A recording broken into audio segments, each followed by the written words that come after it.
Assalamualaikum warahmatullahi wabarakatuh. Halo semuanya, perkenalkan nama saya Iswa Ida Nur Anjani, NIM 21003096165.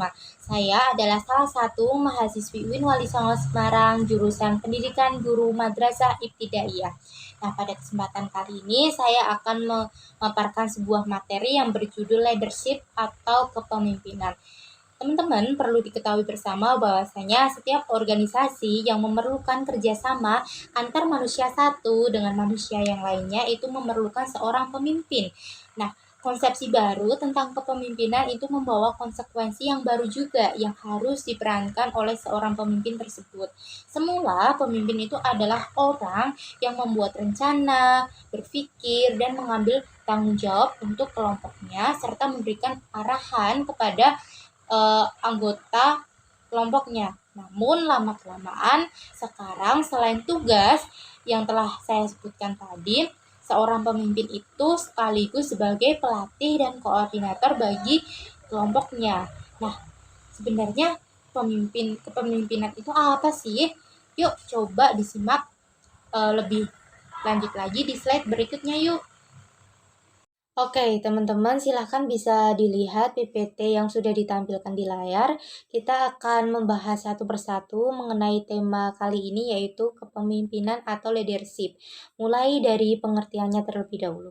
Jadi, kepemimpinan adalah kemampuan mempengaruhi bawahan atau anggota kelompoknya untuk bekerja sama mencapai tujuan organisasi atau kelompok tersebut.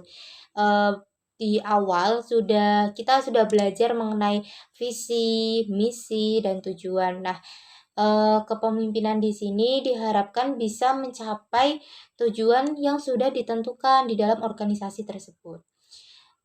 Lalu selanjutnya, kepemimpinan dapat terjadi di mana saja, asalkan seseorang itu atau seorang pemimpin itu menunjukkan kemampuannya mempengaruhi perilaku orang lain ke arah tercapainya suatu tujuan organisasi tersebut yang sudah ditentukan tadi. Yang selanjutnya yaitu kata kunci seorang pemimpin. Nah, ini banyak sekali kata kuncinya. Ada mengarahkan, ada membimbing, ada memberi contoh, ada mempengaruhi, ada mengcoaching, memfasilitasi, mendukung, memiliki visi, menggerakkan, memberdayakan, dan lain sebagainya masih banyak lagi. Selanjutnya, di sini saya simpulkan pentingnya pemimpin dalam sebuah organisasi. Ada 4. Yang pertama, agar tujuan organisasi tersebut bisa tercapai, entah itu dalam organisasi kecil maupun organisasi besar. Yang kedua, pentingnya pemimpin di sini adalah agar yang dipimpin nyaman bekerja dalam mencapai tujuan organisasi tersebut. Yang ketiga, yaitu agar organisasi yang dipimpin dapat menjaga kelangsungan hidup dan perkembangannya.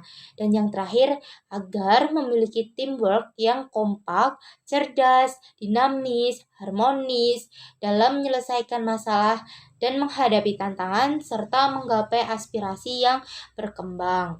Lalu selanjutnya, fungsi dari kepemimpinan. Di sini sudah disebutkan fungsinya ada kurang lebihnya 6. 6.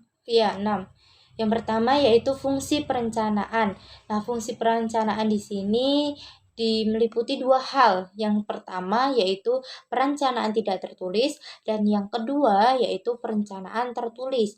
Nah, perencanaan tidak tertulis ini yang akan digunakan dalam jangka pendek pada keadaan darurat dan kegiatannya itu bersifat rutinitas. Setiap hari dilakukan. Yang kedua itu perencanaan tertulis. Artinya perencanaan ini akan digunakan untuk menentukan kegiatan yang dilakukan dalam kurun yang jangka panjang bila dipandang penting.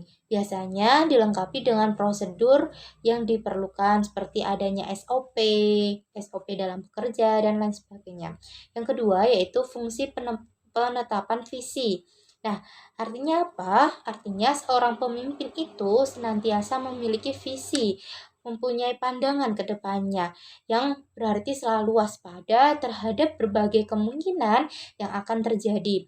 Hal ini memberikan jaminan bahwa jalannya proses pekerjaan ke arah yang dituju akan dapat berlangsung terus-menerus, continue, tanpa mengalami hambatan dan penyimpangan yang merugikan. Yang selanjutnya yaitu fungsi pengembangan loyalitas.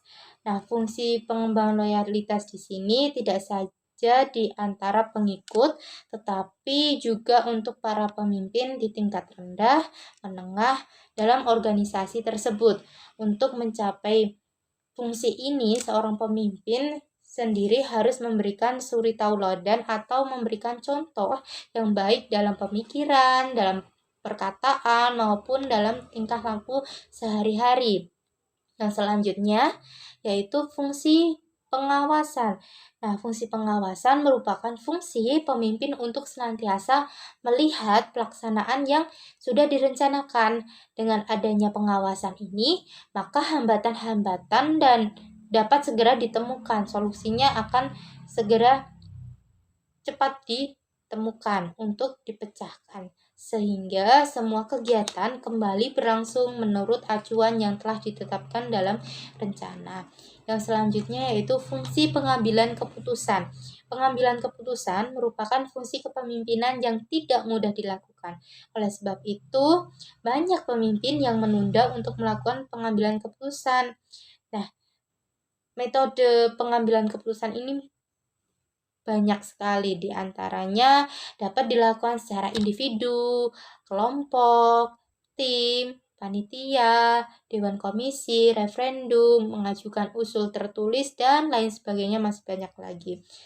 Yang selanjutnya yaitu fungsi memberi motivasi. Seorang pemimpin perlu selalu bersikap penuh perhatian kepada anggotanya. Pemimpin harus bisa memberi semangat, membesarkan hati, mempengaruhi bawahannya atau teman kerjanya agar rajin bekerja dan menunjukkan prestasi yang baik terhadap organisasi yang dipimpin untuk mewujudkan tujuan dari organisasi tersebut. Yang selanjutnya yaitu jenis kepemimpinan. Nah, tadi kan sudah dijelaskan pengertian, ada kata kunci juga, ada fungsi, dan sekarang kita akan belajar tentang jenis kepemimpinan. Yang pertama yaitu jenis kepemimpinan klasik. Nah, kepemimpinan klasik itu pengertiannya adalah kepemimpinan yang ditandai oleh sifat dominatif, direktif, otoritatif, dan para pengikut harus patuh atau taat melaksanakan perintah dari pimpinannya dan tertutup pertanyaan. Nah, contohnya ketika seorang bos yang membuat keputusan dalam organisasi tanpa meminta pendapat dari bawahannya, namun bawahannya harus mengikuti keputusan yang sudah diambil oleh bos tersebut. Itu dinamakan kepemimpinan klasik. Yang selanjutnya, jenis kepemimpinannya yaitu kepemimpinan berdasarkan sifat pembawaannya. Nah, jenis kepemimpinan ini meyakini bahwa pemimpin itu dilahirkan, yang berarti dalam pembawaannya, bukan dipersiapkan atau bukan dari didikannya. Yang ketiga yaitu jenis kepemimpinan berdasarkan perilaku. Nah, jenis kepemimpinan ini meyakini bahwa perilaku pemimpin secara langsung mempengaruhi efektivitas kerja yang dipimpin dan pemimpin yang dipersiapkan dan dipelajari. Bukan hanya dilahirkan saja, tetapi pemimpin di sini juga dipersiapkan, menganyam pendidikan, begitu. Nah, 3 jenis gaya perilaku pemimpin yaitu otoritarian, demokratik, dan pasif atau pembiaran. Nah, ketiganya dapat dipecah-pecah lagi yang lebih spesifik. Selanjutnya yaitu kepemimpinan karismatik. Nah, kepemimpinan karismatik di sini adalah jenis kepemimpinan yang mengandalkan pada karisma seseorang pemimpin. Jadi pemimpin itu sudah berkarisma. Yang selanjutnya yaitu jenis kepemimpinan transaksional. Nah, yang disebut transaksional di sini adalah jenis kepemimpinan yang mengandalkan transaksi antara pemimpin dan yang dipimpin. Artinya apa? Artinya di sini adalah ada kesepakatan atau tawar-menawar antara pemimpin sama anggota yang dipimpin. Yang selanjutnya yaitu jenis kepemimpinan situasional. Nah, kepemimpinan situasional ini dapat diartikan bahwa keefektifan gaya kepemimpinan tertentu tergantung pada situasinya. Jika situasinya berubah-ubah, maka gaya kepemimpinan yang digunakan juga harus berubah. Jadi bisa dikatakan bisa fleksibel di sini. Tidak ada satu gaya kepemimpinan terbaik yang berlaku untuk semua situasi. Yang selanjutnya yaitu jenis kepemimpinan visioner.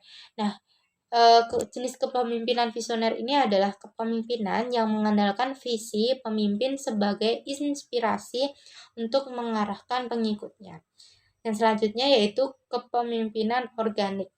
Nah, dalam kepemimpinan organik ini, pemimpin tidak menjadi figur utama, tetapi kepemimpinan organik di sini secara keseluruhan kelompok yang menjadi kuncinya. Jadi tidak hanya satu orang pemimpin saja, namun justru malah kepemimpinan di sini mengandalkan seluruh kelompoknya. Begitu. Sekian dari saya penyampaian dari materi mengenai kepemimpinan atau leadership ini. Mohon maaf apabila ada salah tutur kata yang kurang berkenan. Terima kasih. Wassalamualaikum warahmatullahi wabarakatuh.